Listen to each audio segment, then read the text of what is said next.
नमस्कार, ABC channel में आपका स्वागत है। मैं हूं सचिन श्रीवास्तव और आप मेरे साथ देखेंगे आजमगढ़ से जुड़ी खबरें।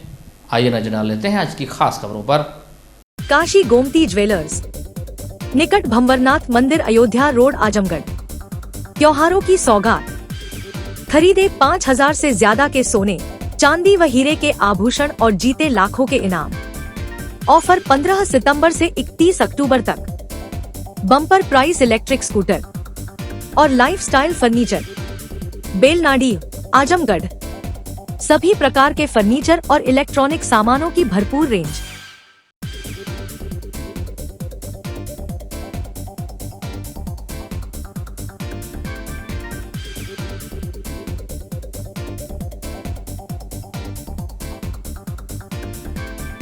मिशन शक्ति फेज 5 के तहत कक्षा 9 की छात्रा अनामिका तिवारी को एक दिन के लिए कोतवाली प्रभारी बनाया गया।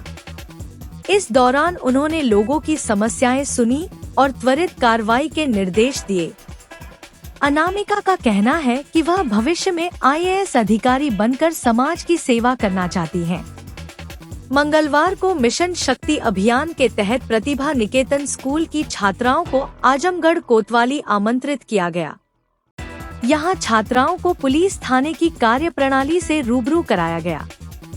इसी क्रम में कक्षा 9 की छात्रा अनामिका तिवारी को एक दिन के लिए कोतवाली प्रभारी की जिम्मेदारी सौंपी गई। कुर्सी पर बैठते ही अनामिका ने जन सुनवाई शुरू की। इस दौरान उन्हें 3 शिकायतें मिली। पहली शिकायत आशीष प्रजापति ने साइबर फ्रॉड से जुड़ी दी। दूसरी शिकायत विधि चंद्र यादव ने मजदूरी न मिलने की रखी, जबकि तीसरी शिकायत विद्यावती नाम की महिला की थी, जिन्होंने गुमराह कर पैसे वसूले जाने का आरोप लगाया। तीनों शिकायतों को सुनने के बाद अनामिका तिवारी ने संबंधित सब इंस्पेक्टर को तत्काल कार्रवाई के निर्देश दिए। इस मौके पर कोतवाली प्रभारी यादवेंद्र पांडे ने छात्राओं को थाना कार्यप्रणाली, साइबर हेल्प डेस्क, महिला हेल्प डेस्क, हवालात और मालखाना के बारे में जानकारी दी। वहीं साइबर हेल्प डेस्क प्रभारी रवि ने छात्राओं को ऑनलाइन फ्रॉड से बचने के तरीके बताए। कार्यक्रम में CO सिटी शुभम तोदी ने बताया कि मिशन शक्ति का मुख्य उद्देश्य महिलाओं और बच्चियों को सुरक्षा और उनके अधिकारों के प्रति जागरूक करना है। इसी क्रम में छात्राओं को थाने पर बुलाकर उन्हें अनुभव कराया गया कि किस तरह पुलिस शिकायतें सुनती है और समाधान की दिशा में कदम उठाती है। एक दिन की कोतवाली प्रभारी बनी अनामिका तिवारी ने कहा कि वह बड़े होकर IAS बनना चाहती हैं। इस अवसर पर कोतवाली प्रभारी Yadavindra Pandey, CO city Shubham तोदी, cyber help desk प्रभारी रवि, प्रतिभा निकेतन स्कूल के प्रिंसिपल ध्रुव चंद्र मौर्य, शिक्षिका प्रीति श्रीवास्तव और कई छात्राएं मौजूद रहीं। बहुत अच्छा लगा और ये पता चला कि भविष्य में अगर कोई भी किसी भी तरह का कोई भी फैसला लेना है तो उसके लिए घबराना नहीं चाहिए, सही फैसला लेना चाहिए। क्या आपको गाइडलाइन दिया गया, क्या कैसे करना है?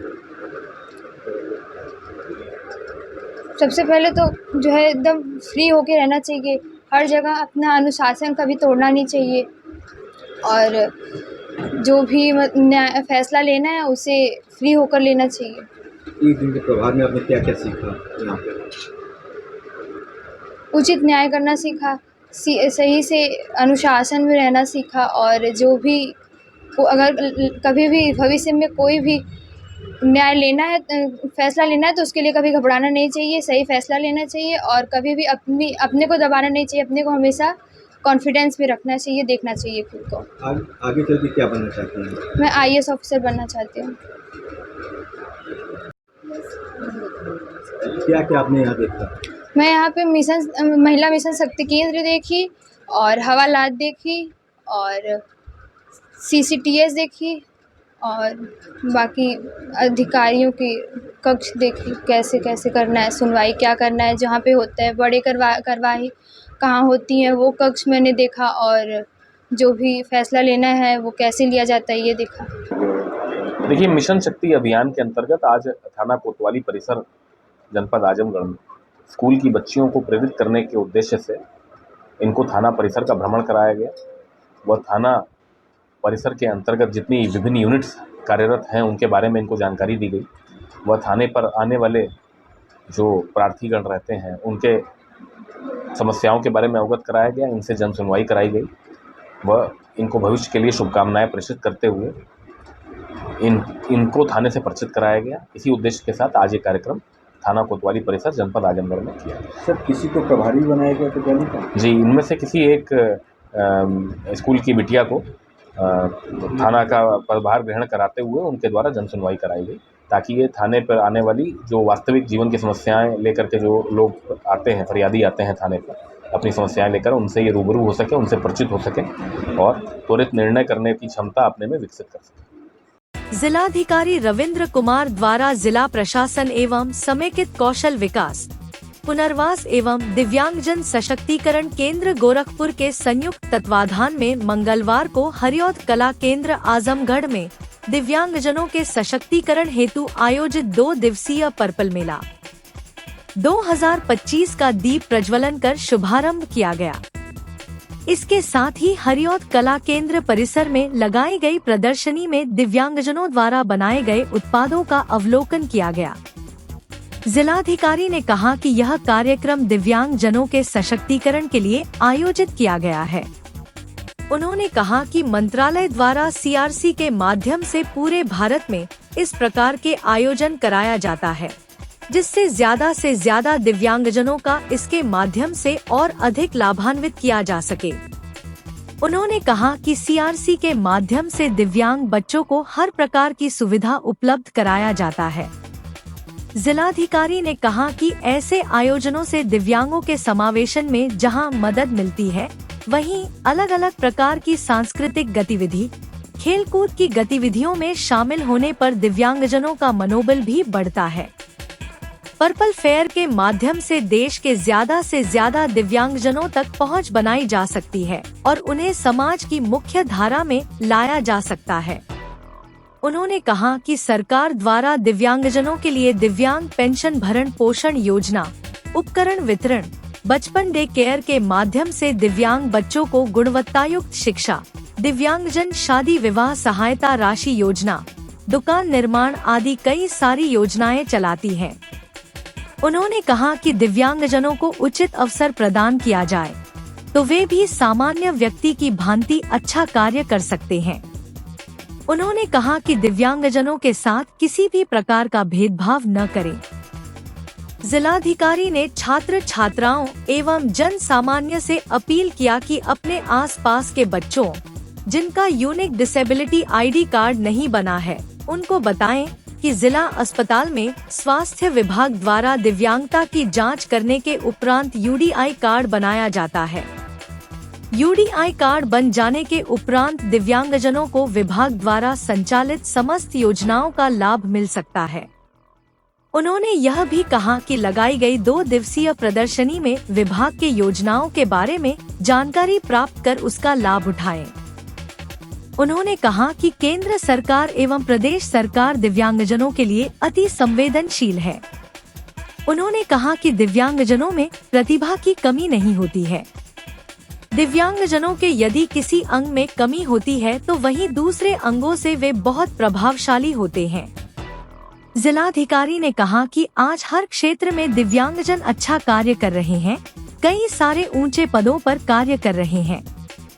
इस अवसर पर गेस्ट ऑफ ऑनर अतिथि राज्य दिव्यांगजन आयुक्त उत्तर प्रदेश सरकार डॉक्टर हिमांशु शेखर झा ने संबोधित करते हुए कहा कि CRC गोरखपुर ने पहले गोरखपुर में और अब आजमगढ़ में पर्पल फेयर का आयोजन करके उत्तर प्रदेश के दिव्यांगजनों को एक नई दिशा प्रदान की है।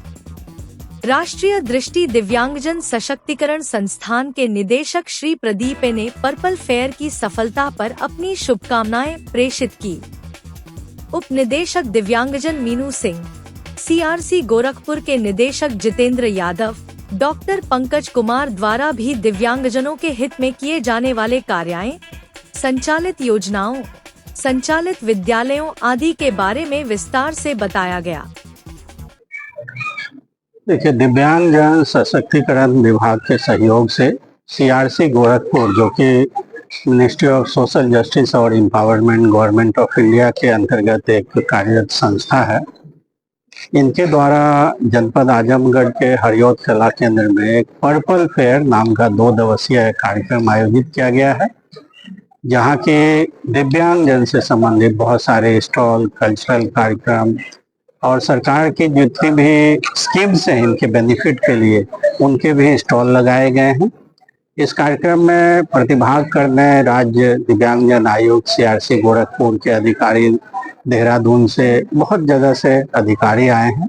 इस कार्यक्रम का मुख्य उद्देश्य है जितने भी हमारे दिव्यांग भाई बहन हैं उनको सरकारी स्कीम के प्रति अवेयरनेस बढ़ाना, चाहे वो छात्रवृत्ति हो, पेंशन हो, इक्विपमेंट हो, DDRC में एडमिशन हो, उसके साथ ही साथ इनको सशक्त बनाकर समाज की मुख्य धारा से जोड़ना। ये 2 दिवसीय कार्यक्रम है, आज प्रथम दिवस था और मैं आशा करता हूं कि इस कार्यक्रम के माध्यम से हमारे जितने भी दिव्यांग भाई बहन हैं सरकार की समस्त योजनाओं का लाभ लेकर सशक्त बनेंगे और समाज की मुख्य धारा से जुड़ेंगे। जी, स्टॉल लगाया गया है, ग्राउंड फ्लोर पे स्टॉल है और मैंने सब लोगों से अपील भी की है वहाँ स्टॉल में जाके देखें और जितनी भी योजनाएं हैं, अन्य इक्विपमेंट का प्रदर्शन है, उसके बारे में जानकारी लेकर उनका लाभ उठाएं। आजमगढ़ शहर से सटे कोलघाट समेत कई निचले इलाकों में मच्छर जनित संक्रामक रोगों के बढ़ते प्रकोप के रोकथाम को लेकर प्रयास सामाजिक संगठन आगे आया। संक्रामक रोगों के खिलाफ विभागीय कार्यों को कागजी बताते हुए मंगलवार को एक प्रतिनिधिमंडल DM को संबोधित ज्ञापन जिला प्रशासन को सौंपा और अतिशीघ्र युद्धस्तर पर रोकथाम के व्यापक कदम उठाने की मांग की। आजमगढ़ मंडल अध्यक्ष राणा बलवीर सिंह ने कहा कि 3 तरफ नदियों से घिरे आजमगढ़ शहर के निचले इलाके में आने वाले कोलघाट, कोल, बाज बहादुर आदि के लोग प्रशासनिक उदासीनता के चलते इन दिनों में नारकीय स्थिति का सामना करने को विवश है। इन इलाकों में जगह जगह नालियों का दूषित पानी और बरसात के पानी का ठहराव होने से मच्छर जनित रोग का संक्रमण है। हालत है कि अधिकांश घरों के लोग डेंगू रोग से संक्रमित है। तमसा नदी के बांध से सटे इस घनी आबादी वाले आवासीय क्षेत्र के बावजूद यहाँ पर न तो किसी प्रकार का कोई दवा छिड़काव हुआ, न ही नालियों की साफ सफाई ही समय से की गई। कागजी कोरमपूर्ति और विभागीय उदासीनता के चलते लोग बीमार हो रहे हैं। इसीलिए प्रयास टीम ने क्षेत्र के लोगों से मुलाकात कर जिला प्रशासन तक उनकी समस्या पहुंचाने का काम किया है। उन्होंने बताया कि इस इलाके में खुली नालियां व नाला बजा रही हैं, जिसमें आवारा पशुओं का डेरा है और मच्छर रोगों की संख्या में बढ़ोतरी होती चली जा रही है, जिससे स्थानीय लोगों के स्वास्थ्य पर प्रतिकूल असर पड़ रहा है। केंद्रीय अध्यक्ष रंजीत सिंह ने कहा कि हजारों की आबादी वाले इन इलाकों में नाला नालियों की साफ सफाई और दवाइयां का छिड़काव कराया जाना आवश्यक है। प्रयास ने जन सरोकार के विषय पर संज्ञान दिलाया है। आवश्यक कार्यवाही शीघ्र नहीं की गई तो डेंगू का बढ़ता प्रकोप महामारी का रूप ले सकता है। उन्होंने अति शीघ्र स्वास्थ्य विभाग की टीमें और साफ सफाई के बाबत आवश्यक दिशा निर्देश देने की मांग करते हुए निरंकुश टीमों की समीक्षा कर उन्हें दंडित किए जाने की बात कही। इस अवसर पर राजीव शर्मा, शिव प्रसाद पाठक, हरीश चंद्र, अमित यादव, हंसराज आदि मौजूद रहे। आज हम लोग जिलाधिकारी महोदय को ज्ञापन के माध्यम से अवगत कराने का प्रयास किए। दरअसल हम लोगों को सूचना मिली कि कोलघाट बगल नगर से ही सटा है गांव कोलघाट, और कोलघाट में तमाम लोग, कोई घर ऐसा नहीं बचा है जिसमें डेंगू ना हो। वहां से तमाम शिकायतें आई कि भैया हम लोग बहुत परेशान हैं, साफ़ सफाई नहीं है और कोई, हर परिवार का एक आध लोग जो है अस्पतालों में भर्ती है। तो हमारी टीम वहाँ पर गई, साफ़ सफाई का जायज़ा लिया। तमाम नालियाँ वहाँ बजा रही हैं, कोई साफ़ सफाई नहीं है। और चूँकि तमसा से सटा हुआ गांव है तो थोड़ा सा हम लोग, और डेंगू जो है मतलब समझ लीजिए कि इसकी कहीं से रिपोर्ट शासन तक अभी नहीं पहुंची है कि यहाँ पर डेंगू के मरीज़ हैं। तो आज हम लोग जिलाधिकारी महोदय को अवगत कराए हैं कि इस पर जो है कार्यवाही करते हुए इसकी जांच करा करके साफ़ सफाई की व्यवस्था की जाए, नालियों की सफाई की जाए, ताकि लोग जिससे निजात पा सकें। ये भी सुनने में आ रहा है कि डेंगू की रिपोर्ट जिला अस्पताल से दी ही नहीं जा रही है, डेंगू को छिपाया जा रहा है और जो मरीज है वो डेंगू पीड़ित है लेकिन उसको वायरल बताया जा रहा है। जी बिल्कुल। अब मतलब डेंगू की छिपाया जा रहा है, क्या हो रहा है ये तो हमको नहीं पता है, लेकिन तमाम लोगों वहाँ का जो जो उनके परिजन हैं वो उनकी रिपोर्टें हैं कि हमारे घर में डेंगू है। सबको ये डॉक्टर्स लोग जो है रिपोर्ट निकाले हैं जांच करके और सबका प्लेटलेट डाउन है। तमाम लोग अस्पतालों में भर्ती है। कहने को तो संचारी पखवाड़ा चल रहा है लेकिन ना साफ सफाई हो रही है, बिल्कुल ना कोई फॉगिंग हो रही, कोई साफ सफाई नहीं है। हम लोग तो गए थे वहाँ पर, देखे जो कोई साफ सफाई की व्यवस्था नहीं है। और अगर ये काम नहीं हो सकता तो कोई नहीं। और ये हो सकता है कि इसकी वजह से जो है ये भयावह रूप ले और लोग इससे प्रभावित होंगे, तो समय रहते इसका तत्काल निदान किया जाना जरूरी है। भारत प्राचीन सभ्यता में निहित एक देश है और इसकी अपनी कई स्वदेशी चिकित्सा प्रणालियां हैं, जिनमें से एक आयुर्वेद है। आयुर्वेद शब्द संस्कृत भाषा से लिया गया है, जहां आयु का अर्थ है जीवन और वेद का अर्थ है विज्ञान या ज्ञान। इसलिए आयुर्वेद साहित्य का अनुवाद जीवन का विज्ञान के तौर पर होता है। इससे पहले हर साल चंद्र कैलेंडर के आधार पर देवताओं के वैद्य भगवान धन्वंतरी के सम्मान में धनतेरस पर आयुर्वेद दिवस मनाया जाता था। तारीख हर साल बदलती रहती थी, इसलिए भारत सरकार ने इसे 2025 से हर साल एक निश्चित दिन यानी 23 सितंबर को मनाने का फैसला किया। मंगलवार को राष्ट्रीय आयुर्वेद दिवस के अवसर पर डाबर इंडिया लिमिटेड द्वारा शहर के चौक के निकट खत्री टोला मोहल्ले में स्थित डॉक्टर BN शुक्ला के आयुर्वेदिक सेंटर पर निशुल्क चिकित्सा परामर्श शिविर का आयोजन किया गया। इसमें डाबर इंडिया लिमिटेड की ओर से ASO पंकज मिश्रा, ASP पवन वर्मा, PS विनीत कुमार की मौजूदगी में बड़ी संख्या में मरीजों ने निशुल्क चिकित्सा शिविर का लाभ उठाया। इस अवसर पर डॉक्टर BN शुक्ला ने कहा कि आयुर्वेद में हर मर्ज का इलाज मौजूद है। असाध्य रोग भी आयुर्वेदिक चिकित्सा पद्धति से सफलतापूर्वक ठीक किए जाते हैं। आयुर्वेदिक दवाओं का कोई साइड इफेक्ट भी नहीं होता है, इसलिए निश्चिंत होकर हर मर्ज का आयुर्वेदिक चिकित्सा पद्धति से उपचार कराएं। मंगलवार को मंडल स्तरीय योग प्रतियोगिता का आयोजन Pratibha Niketan inter college Atlas पोखरा के प्रांगण में सुबह 10 बजे CISF निरीक्षक राजाराम यादव, विद्यालय के प्रबंधक रमाकांत वर्मा एवं दिनेश सिंह ने संयुक्त रूप से किया। प्रतियोगिता में ट्रेडिशनल 14 वर्ष से कम बालिका वर्ग से आजमगढ़ जिले से पहल मधेशिया प्रथम, मऊ से रुचि यादव द्वितीय, आजमगढ़ से साक्षी राव तृतीय एवं अंशिका चतुर्थ, बलिया से सलोनी 5वें स्थान पर विजेता रही। इसी आयु वर्ग के बालक वर्ग से मऊ से पीयूष प्रथम, अनंत द्वितीय, आजमगढ़ से अंकित तृतीय एवं प्रियांशु प्रजापति चतुर्थ एवं बलिया से रत्नेश 5वें स्थान पर रहे। इस अवसर पर विद्यालय के प्रबंधक रमाकांत वर्मा ने मंडल से आए हुए सभी प्रतिभागियों का हार्दिक स्वागत और अभिनंदन किया और कहा कि आज की दिनचर्या में योग का बहुत ही महत्व है, इसे सभी लोगों को अपने जीवन में अपनाना चाहिए। इस अवसर पर विद्यालय के प्रधानाचार्य ध्रुव चंद मौर्य ने कहा कि योग से बच्चों का स्वास्थ्य और मस्तिष्क दोनों का विकास होता है, इसलिए हम अभिभावकों को चाहिए कि कम से कम कुछ समय निकालकर बच्चों को योग करने के लिए प्रेरित करें। काशी गोमती ज्वेलर्स, निकट भंवरनाथ मंदिर, अयोध्या रोड, आजमगढ़। त्योहारों की सौगात, खरीदे 5000 से ज्यादा के सोने, चांदी व हीरे के आभूषण और जीते लाखों के इनाम। ऑफर 15 सितंबर से 31 अक्टूबर तक। Bumper price electric scooter.